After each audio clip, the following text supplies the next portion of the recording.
Okay, any questions?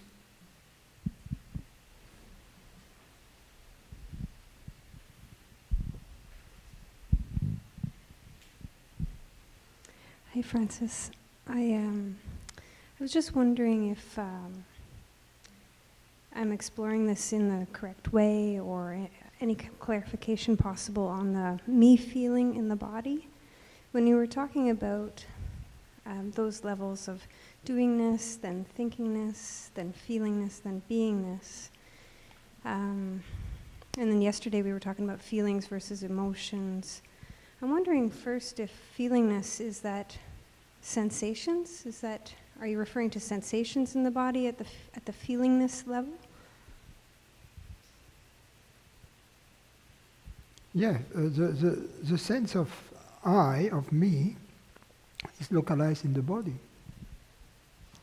Yeah, and I thought it was really interesting to even just compare it to thinkingness, when you said that thinkingness was any thoughts that were referring to a separate sense of self. So usually, the way it works is that we have this sense of me in the body, I, and then that triggers a thought. I want this, I am afraid of that. So I was trying to feel that feeling of I in the body, and would it be like a sensation that I say it's like my stomach or my... It can be often in the head, or it can be in the chest. So would we have sensations that are just coming and going that we're not attributing a sense of I to? What? Would we be having some sensations that didn't have the me feeling, or? Of course. For instance, if you burn yourself, it doesn't have the me feeling. But I would feel like I burn myself. It burns, but I'm not identifying with this pain, because this pain I know it to be transient. I know that tomorrow it's longer to be present. So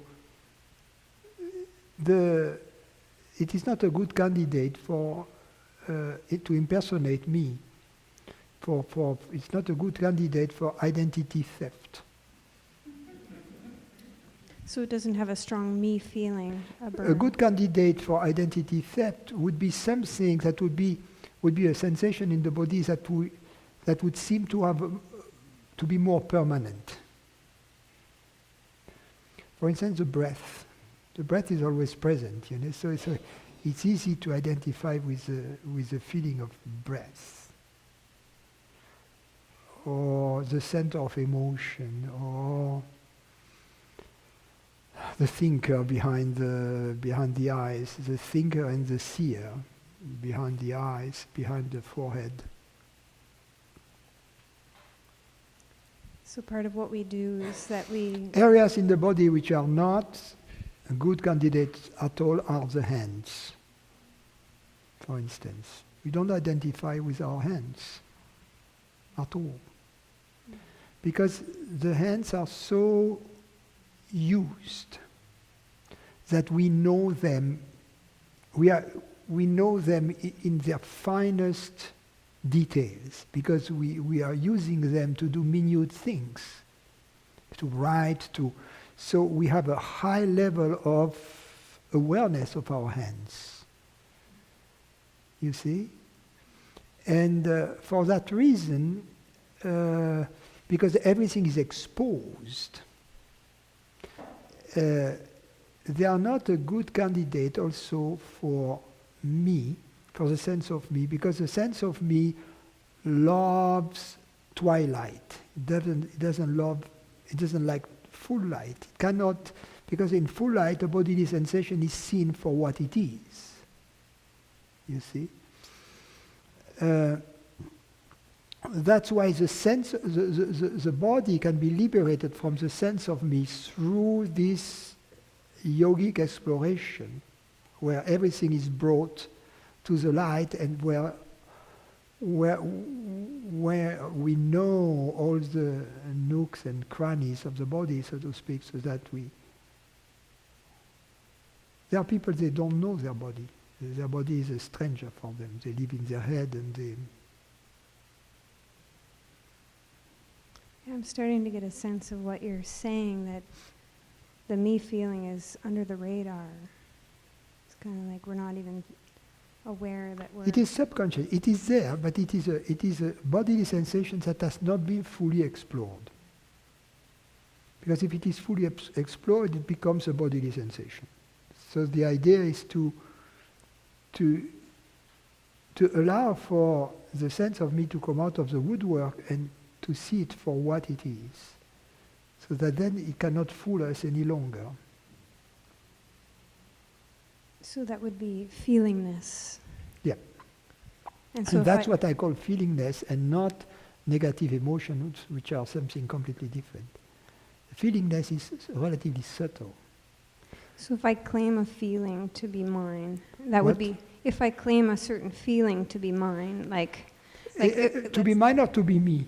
right, but okay. It's different. Right, that's what I was wondering. If I claim it to be mine, would that be thinkingness, even though it's a sensation? Well, it doesn't make sense. Everything I perceive is mine, is my perception. What does it mean to claim something mine? Because if you say I claim something mine, I claim a perception mine, either all perceptions are mine and are eligible to be claimed as mine, or there are some specific perceptions that I claim as mine, whereas other perceptions I don't claim, then I claim them as whose perceptions. Right? Doesn't make sense. Yeah. What does it mean to claim perceptions mine? No, because you're asking the question. Right, You say, if I claim a perception mine. Well, if we're, if we're not even asking these questions, we usually say it's my body, and we refer to just one body rather than all bodies, or that would be a claiming, like, even though we don't identify a me feeling in the hand, we might say my hand, so that's what I meant by claiming. But I'm just trying to really get the sense of that me feeling. When we say my hand, what we mean, we are identifying with the body implicitly, Yeah. because we mean that's the hand of this body, and I am this body, therefore this is my hand. It's a kind of syllogism. Right. Number one, Yeah. this hand belongs to the body. Yeah. Number two, I am this body. Yeah. Therefore, this hand is my hand. Right? So that's not the me feeling. That's different. Yeah, because it's based upon the assumption that I am my body. Right. But, so the assumption that I am my body is a belief. Right. In turn, this belief seems to have some experiential supporting evidence. That's where the I feeling comes into play, because the I feeling is the alleged experiential supporting evidence. So when we investigate it, we discover it's no evidence at all, it's bogus evidence.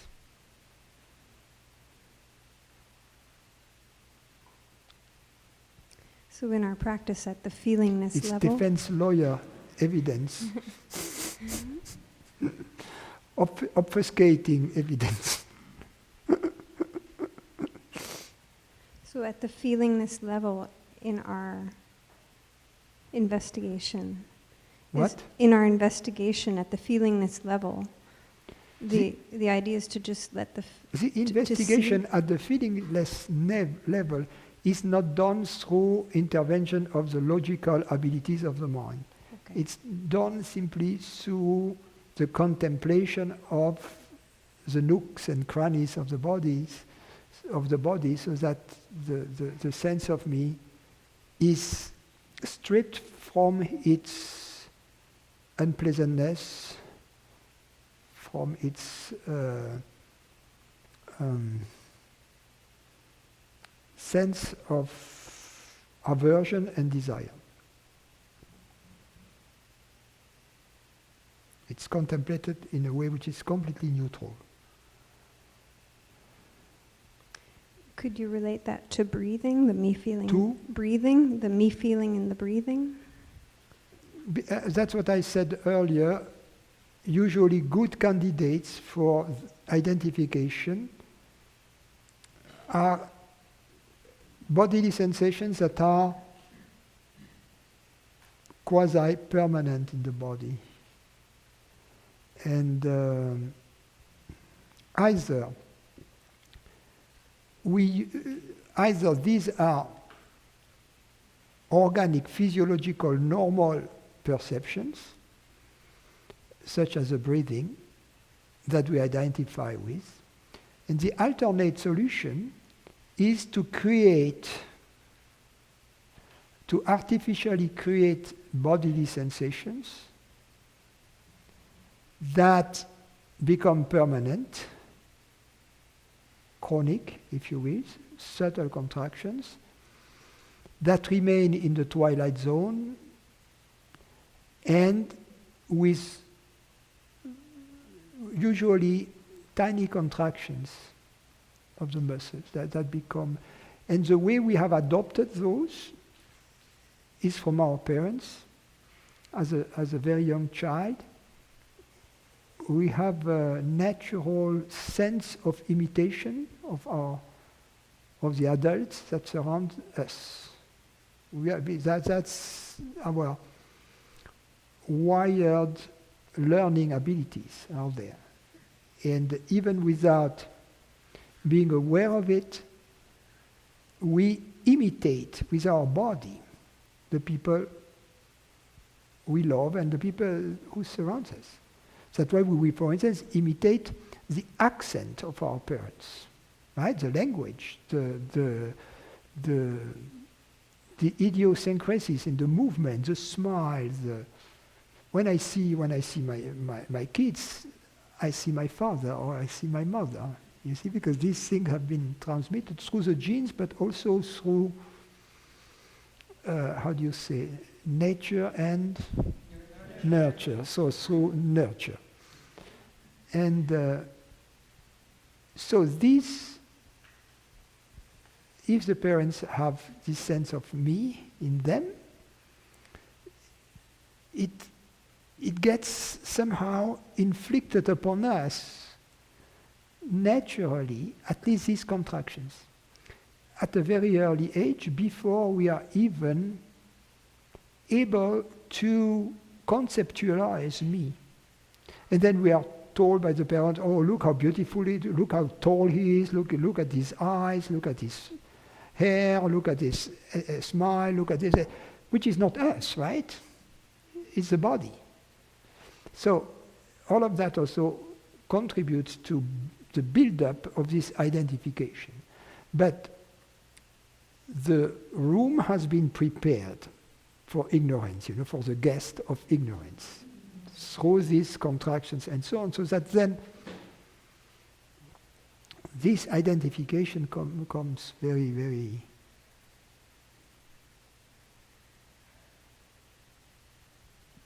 So the investigation at this level is a natural process. It's not a logical process.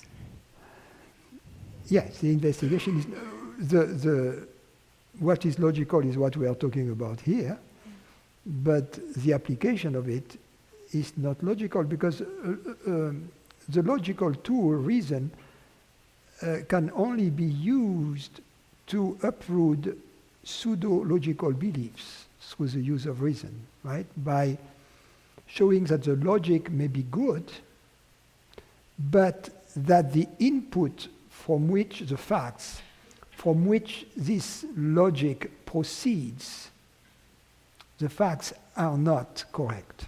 So that's the idea. It's a deconstruction of what we believe to be true intellectually. So to that end, we use reason. But when we reach the irrational level, we cannot use reason. The good news is that through this contemplation, as these tensions that were in the twilight as feelings are faced, they are seen for what they are at some point, pure tension. And then useless tensions. And then the body will eventually find a way to let go of them, because the body has an innate intelligence, and the body is inherently economical, inherently lazy, if you will, so that it doesn't do things that are useless. But on the other hand, it is a beast of habit. So it tends to perpetuate mannerism, patterns that seems to have had a long proven record of efficiency. So as long as we believe that being a separate entity is efficient, we keep those patterns. The moment it becomes clear that they are more of a nuisance, then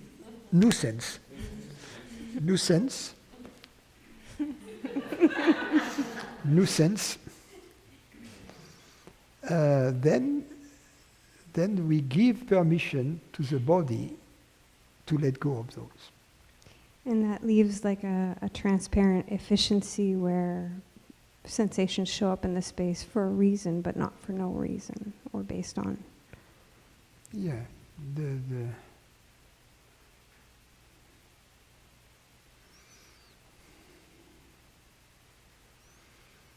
and the more we live, the longer we live without these tensions, the less likely they are to come back. In the beginning, they come back. Thank you.